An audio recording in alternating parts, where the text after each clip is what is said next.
My girlfriend demanded I kick out my roommate because she thinks he's trans, but I refused, and now she's blowing up my life. I, 22M, have a roommate, let's call him Alex 23M, who moved in about 6 months ago. I honestly never considered that Alex may be trans, not that I would care if he was, but that's not the issue. He is a short guy and probably under 5'5", has a lot facial hair, muscles, and looks a lot like a short Henry Cavill in my opinion.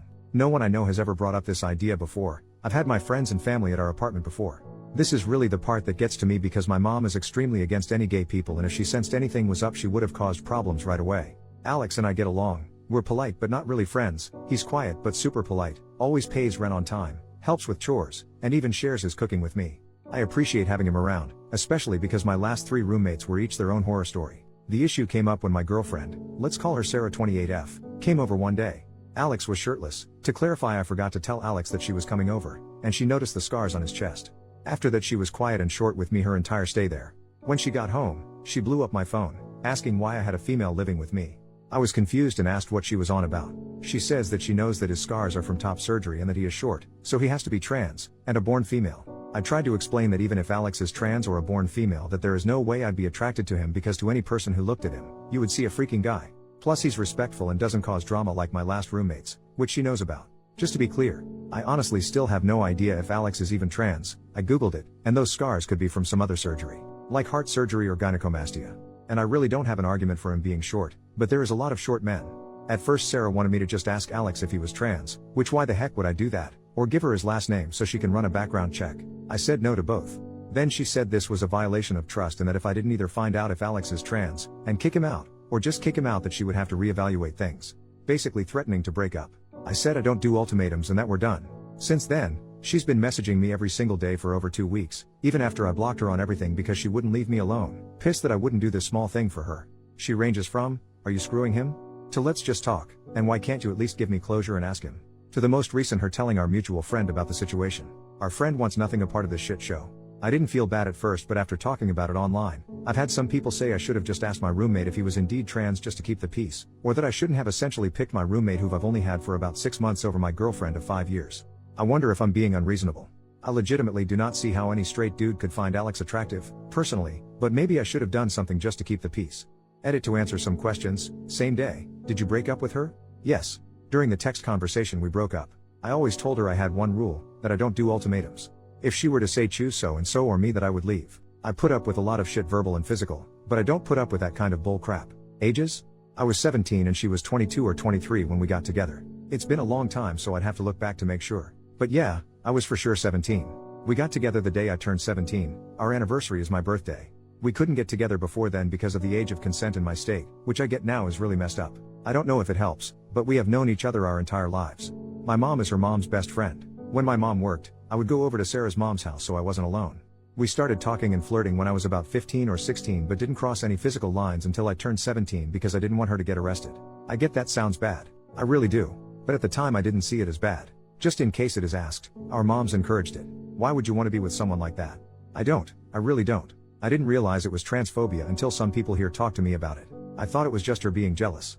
But I get how messed up it is now. Please understand I live in the Bible Belt. I didn't even know trans people existed until I was 16. My personal thoughts is that I don't see a problem with people being trans and transitioning. I think at the end of the day it isn't my business. Is Alex trans? I have no clue. He could be, but he could have also had breast cancer, gyno, heart, lung, or any kind of other surgery. I used a photo from Google because this whole time I personally thought he had gyno or something. But it's not my business. Is Alex safe? I'll talk to him when I get home and then talk to my landlord. I will change my gate code and also have her removed from the allowed guest list and also ask my landlord to not let her in personally. She hasn't been too violent of a person in the past, but I also didn't know she was this insane in the past either. Was there abuse? I feel like this has been kinda implied in some questions. I don't know. Has she insulted me? Yes. Has she been physical? Yes.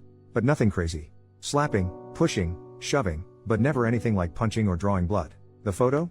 The photo is not actually Alex. I searched Google for gyno surgery photos and then found a Reddit post talking about it. I used it as a reference for what I mean. Scarring under the chest and around the nipple area. I definitely wouldn't actually post a photo of Alex here, censored or not. I'm sorry for confusion. Why didn't you ask Alex about his scars?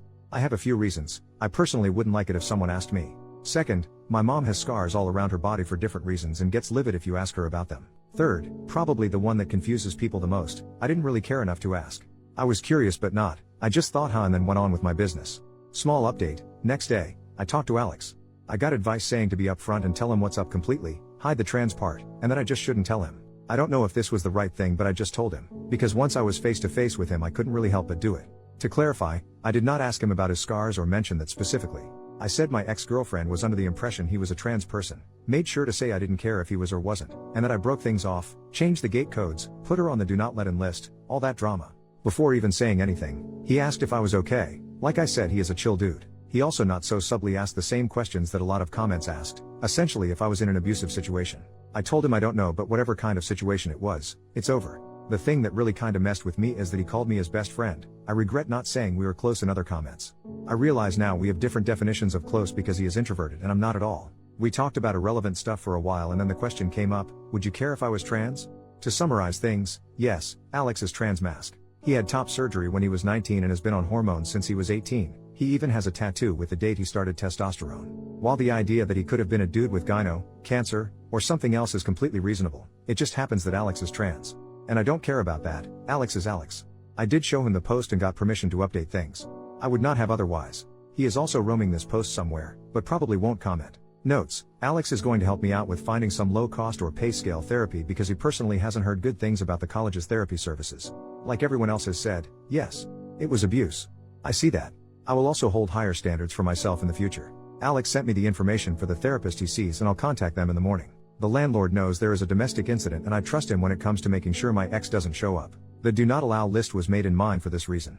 I am not ready to talk to my mom about this, but I hope with some therapy and time I will be. She knows something is going on, but she believes this is a break and not a breakup. Sorry if this sounds like rambling, it is. This has been a rough couple of weeks, my brain is fried and I'm tired. Keep in mind, I'm still a full-time student during this. I also have to keep my grades up for my grants, scholarships, government aid, etc. I do read all comments, even the not so good ones. I will try to respond more before I sleep tonight, but just know even if I don't reply, I have read it. I appreciate all the advice, kicks in the rear, and the sympathy. A side note, I have seen a lot of trans people comment on this post and I have had a few reach out to me in private. I am thankful for your comments as well. It has brought to my attention how tough things are out there because I honestly felt what I did was the bare minimum and not worthy of praise because it should just be expected. But I see that it is being praised for how low of a bar there is when it comes to human decency towards you, and I'm sorry for that and hope things get better. First official update, 2 days later, I talked to the therapist Alex recommended. Normally I would be on the wait list until January, but due to the situation the therapist referred me to one of his associates and I'll be seen as early as next week. I also was recommended to attend a domestic violence support group that gathers once a month. I was originally not going to go because the idea was uncomfortable as hell, but Alex said he'll go with me so at least I'll know someone there and we can leave if it's too weird for me. My mom is aware of the breakup, and she is not too happy. I did not mention the trans part. I said that Sarah was being controlling and I didn't want to put up with it anymore. Got the usual, that's a normal part of any relationship comments, but I stood my ground. My mom seems to be under the same delusion as Sarah that this is a small argument or something and we will get back together. But that is absolutely not happening. I don't really talk to Sarah's mom, so I don't know her thoughts on the matter. The landlord is aware of the situation and will not let Sarah in, should she try to show up. If you don't have the gate code, you have to go to the main office and the employee, landlord's son, will buzz the person in if they are on your accepted people list or call the tenant and ask if they aren't on the list. If the individual is on the do not let in list, especially if it involves a criminal matter, they will be asked to leave. If they don't leave, then it becomes trespassing. I know this sounds like a lot, but the security is why a lot of people live here. Notes after reading some comments, I am sorry for trivializing my abuse. It still feels weird to say abuse, but I do know that it is abuse. Slapping, pushing, and shoving is physical abuse, and if another person came up and told me their partner was doing that, I would call it abuse. It's not that I don't think women can be abusive, but as I said in one of the comments, I don't view it as abuse when it's towards me. This is probably due to being abused by my mom, which I'm going to get help for. For reference, when I mention my mom's abuse, it's why I'm low contact with her. The reason why I was extremely underweight as a kid is because she just straight up didn't feed me a lot of the time. CPS got called a lot, but never did anything. They also didn't take any claims by my teachers that I was being abused as creditable because there were no marks or bruises, which has warped my view on abuse. Going forward, if I date again, then I won't put up with any physical or verbal abuse. A couple of comments helped by saying that if I was confused on if it was wrong, to think about if it was another person going through it, which has been helpful in what I feel is right and wrong treatment towards me. After a lot of talking, it turns out Alex and I have been friends this whole time, but because I've never had an introvert friend before, I didn't exactly realize. Alex says he didn't want to annoy me by trying to chat with me all the time, which ironically is what I was feeling. Now we're going to hang out more and he is trying to get me to join the D&D game he is in. Thank you for reading my giant block of text. I'm grateful for all the comments, regardless if they are good or bad. I do read all of them. Second update, 7 weeks later. Hey everyone, I'm really sorry it's taken so long to update. I've been focusing on my mental health and keeping up with school, but overall, I'm doing better than I ever have. I've been going to therapy every week, it'll be every other week starting in January, attending a domestic violence support group every other week, playing D&D weekly, and I've made several new friends through the support group and D&D. Honestly, if it weren't for Alex, I'm not sure I'd have made it this far. He's driven me to therapy, gone to the support group with me even though he didn't need to, got me into D&D, and introduced me to his friends, who are now also my friends. As for Sarah, who I regret giving that fake name because one of my new friends has the same name, she's in jail. After my initial post, Sarah tried to show up at my apartment, but because she was on the do not let in list, she wasn't allowed in. Instead, she waited for another resident to open the gate, ducked behind their car, and tried to sneak in. She was caught immediately, and the landlord called the police to issue her a formal trespass notice. After that, I began the process of getting a PPO, personal protective order. A week later, Sarah was arrested on charges unrelated to my apartment. She was arrested for trespassing, after warning, resisting without violence, and disorderly conduct. She's currently in jail, awaiting her court date. It's likely not going to go well for her since she was already on probation for a second DWI/DUI, and one of the conditions of her probation was to not break the law. How do I know all this? A mutual friend posted it on his Snap story. More good news, my PPO was approved on Monday. It took too long in my opinion, but whatever, it's finally done. Now, for some difficult news, I'm officially no contact with my mom. I know, logically, this is the right decision because she's not a healthy person, but it still hurts. After talking with my therapist and in support group, I realized that my views on healthy relationships and abuse were really warped, especially by my mom. I know some might say it's important to forgive her or at least give her a chance to change, but I just can't. I can't bring myself to forgive her. She neglected me as a child, physically and verbally abused me into adulthood, and even encouraged me to date an adult when I was a minor. After reflecting on everything, I also can't bring myself to say I love her. I realize I only felt that way out of obligation and pity. My mom was taken advantage of when she was a minor, which led to her pregnancy with me, and I do feel bad for her. But instead of seeking help, she chose not to. Now, I'm using her as a reverse moral compass. Whatever she did, I now try to do the opposite. This Christmas, I'm spending time with Alex and his family, which I guess is now also my family. I'm really thankful for the continued support from all of you, and I'll try to provide more updates moving forward. Relevant comments. Commenter, I am really happy for you. I know this is an odd question, but are you and Alex just friends or? OP.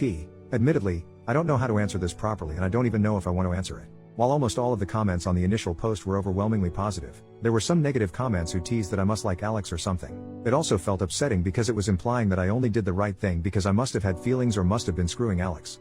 But on the other hand, I'm not ashamed of Alex and shouldn't let those negative comments control me. I'm just going to say it here, and if anyone says anything disrespectful then I just won't respond. Very recently, as of a few days ago, I am now dating Alex. At first, we joked around about us pretending to get together despite my ex, but then it became less of a joke. Sexuality-wise, I'm not sure where I'm at. I realize now I didn't exactly find my ex attractive romantically or intimately. I mistook platonic almost familial love for something else, plus I was being pushed to date her from the start. Even after finally having women friends, I really don't find them attractive in that way. The only one who I liked was Alex, which I realize doesn't make me straight, but I'm not sure what to call myself now. I'm taking this one step at a time.